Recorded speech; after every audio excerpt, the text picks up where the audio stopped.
దేవుడి నామానికి స్తోత్రములు. ఈ ఉదయకాల సమయంలో మీ అందరికీ కూడా నా హృదయపూర్వకమైనటువంటి వందనాలు తెలియజేస్తున్నానండి.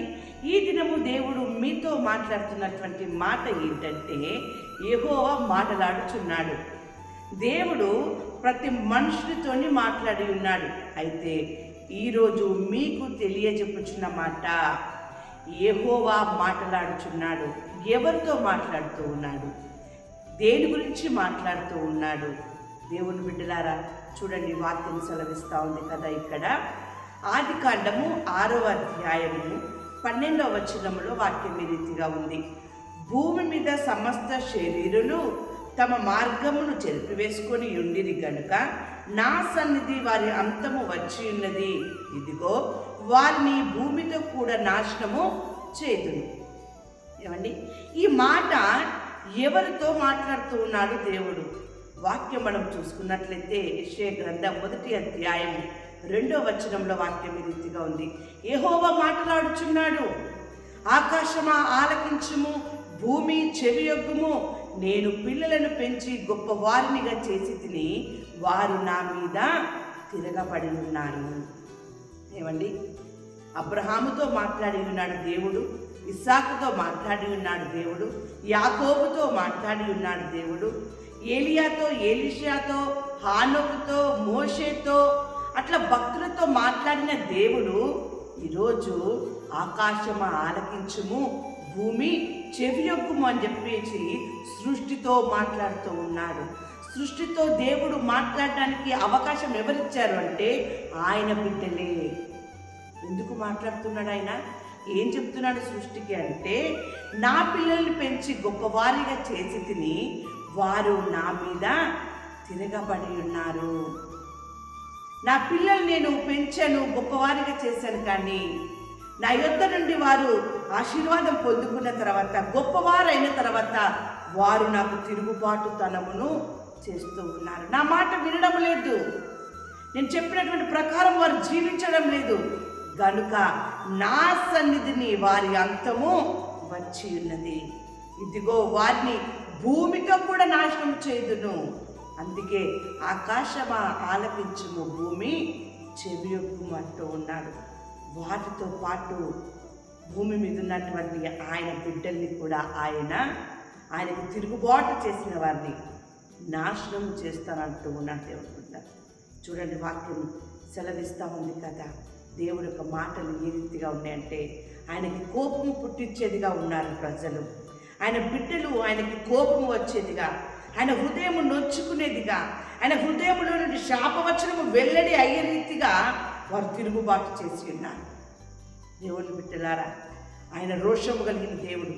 ఆయన బిడ్డలు కూడా ఆ రీతిగానే నీతిగా, యథార్థంగా, రోషంగా బ్రతుకుతాడు అని చెప్పేసి ఆయన పెంపకంలో ఉంది. ఆ రీతిగా పెంచి ఉన్నాడు. కానీ ఆ రీతిగా వారి పిల్లలు లేరు. ఆ రీతిగా పిల్లలు లేరు కాబట్టి తన హృదయంలో నొచ్చుకొని భూమితో పాటు వారందరినీ కూడా ఆయన నాశనం చేస్తానని చెప్పన్నాడు. కానీ గొప్ప అద్భుతం జరిగింది. కోపముతో ఉండి, బాధతో ఉండి, వేదనతో ఉండి, దుఃఖముతో ఉన్నటువంటి దేవుడికి మనసును మార్చేటటువంటి స్థితి ఆయన పిల్లలకు మాత్రమే ఉంది. దేవుని బిడ్డలారా, యోనా గ్రంథములో నినివే పట్టణం గురించి దేవుడు మాట్లాడినప్పుడు, ఆ నినివే పట్టణపు వారు ఎంత అద్భుతంగా దేవుని యొక్క మనసును మార్చి ఉన్నారు. చూడండి, వాక్యం సెలవిస్తూ ఉంది కదా. యోనా గ్రంథము 3వ అధ్యాయము 8వ వచనం నుండి కొన్ని వచనాలు చదువుకున్నట్లయితే, ఇక్కడ దేవుని మనసును ఆయన బిడ్డలు మార్చి వేసి ఉన్నారు. దేవుని బిడ్డలారా, ప్రేమించేటటువంటి మనసు దేవుని బిడ్డల్ని, ఆయన బిడ్డల్ని ప్రేమించే మనసు ఆయనకుంది.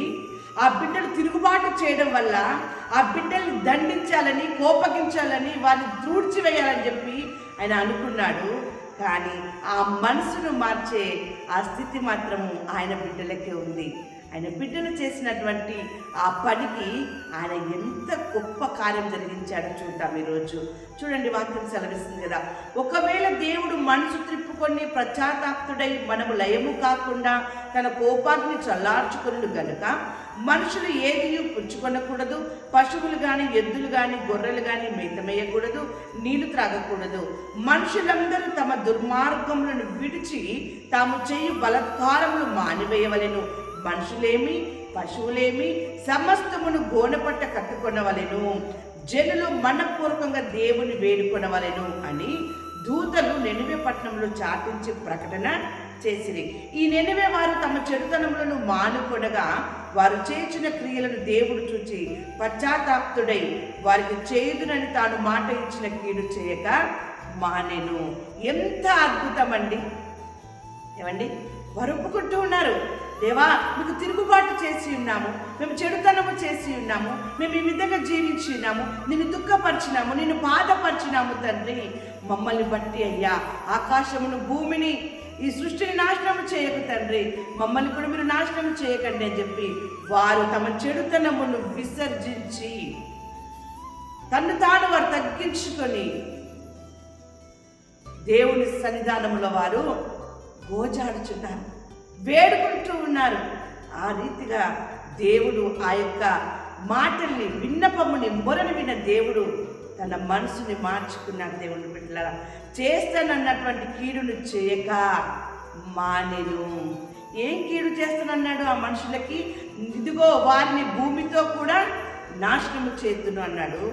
అన్నటువంటి దేవుడు ఆయన మనసును మార్చుకున్నాడు.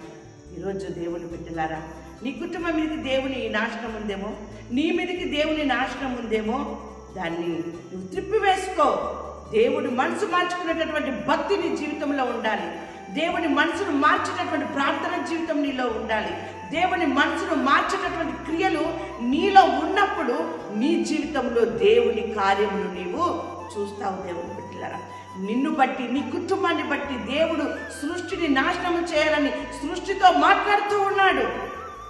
చూడండి, వాక్యం సెలవిస్తుంది, నెనివే వారు దేవుని మనసును మార్చే రీతిగా వారి ప్రార్థన వారి మొర ఉన్నప్పుడు దేవుడు వారి జీవితంలో చేసిన కార్యము చూడండి. యెషయా గ్రంథము 49వ అధ్యాయము 13వ వచనం, శ్రమ నొందిన తన జనుల యందు జాలిపడి యెహోవా తన జనులని ఓదార్చి ఉన్నాడు. ఏమండి, ఉపవాసముతో నలిగి విరిగిన హృదయముతో వారు ఎంతగానో ఉపవాసం ఉండి ప్రార్థన చేసి ఉన్నారు. అప్పుడు దేవుడు వారి శ్రమను చూసిన దేవుడు వారిపైన జాలి పడ్డాడుగా, సరే నేను మిమ్మల్ని నాశనం చేయను, మీకు నేను కీడు తలపెట్టను, కానీ నా మనసును మార్చుకుంటున్నాను అని చెప్పేసి అని ఆయన వారితో చెప్పి ఉన్నాడు. అదే కాకుండా చూడండి, వాక్యం సెలవిస్తుంది కదా, ఆకాశమా ఉత్సాహధ్వని చేయుము, భూమి సంతోషించుము, పర్వతములారా ఆనందధ్వని చేయుడి. యెహోవా మాట్లాడుచున్నాడు. నిన్ను బట్టి భూమిని సృష్టిని నాశనం చేయాలనుకున్న ఆ దేవుడు మరలా ఆకాశమా ఉత్సాహధ్వని చెయ్యి, భూమి సంతోషించు, పర్వతములారా ఆనందధ్వని చేయుడి అని చెప్పేసి మాట్లాడుతున్నాడు. దేవుని బిడ్డలారా, నిన్ను బట్టి భూమి ఆకాశము నాశనము కాకూడదు. నిన్ను బట్టి నీ ఇంటి వారు నాశనం కాకూడదు.